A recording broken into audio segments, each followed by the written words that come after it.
Maganda naman pala ang reason kung bakit biglang hindi na mahagilap si Matteo Guidicelli sa MediaCon ng Black Rider. Ang Seste early pala itong umalis dahil isang araw pagkatapos ng presscon ay lilipad pala sila ni Sara Geronimo for a vacation in Italy. At ang good news pa 2 weeks lang naman sa Italy ang power couple, kaya inaasahan na natin na hanggang November 12 sila roon. Sa kanilang pagbabalik, ay hahato naman si Matteo sa promo ng Penduko. Ito ang isa sa entry to the 2023 Metro Manila Film Festival.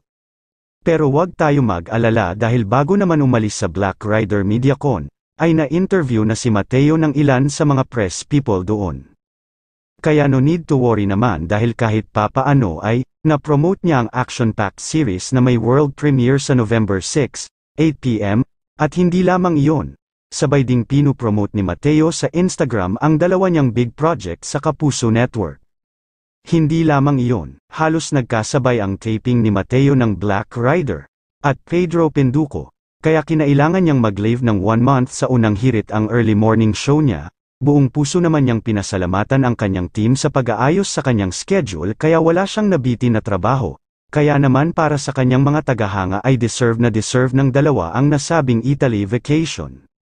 At hindi pa man sila nakakaalis ay may tanong na kaagad ang mga ito para sa dalawa na siguradong ang itatanong kina Matteo at Sara after ng kanilang bakasyon sa Italy ay kung magkakababy na kaya sila.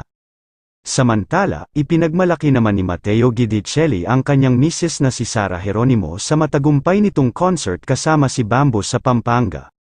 Kung saan nga ay ibinida ni Matteo Guidicelli ang kanyang misis na si Sara Geronimo sa matindi nitong performance sa concert noong nakaraang gabi, October 29, sa Pampanga. She rocked Pampanga last night, congratulations my love, ayon sa Instagram post ni Matteo. Kasama ni Sara sa concert si Bambo, magugunitang unang naka-schedule ang naturang concert ni Sara at Bambo noong October 1 pero kinansela ito ni Sara dahil sa medical condition. Puri naman ng mga netizen si Matteo sa solidong suporta nito sa kanyang may bahay. Love how you support your wife. Protect her and happy for her achievements.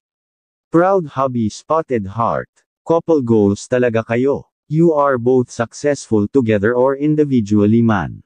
Sara Geronimo is a true star in every sense of the word, as the Philippines' only pop star royalty. Si Sara G ay isang kwento ng tagumpay sa lahat ng mga pagsusumikap na ginagawa niya sa larangan ng entertainment.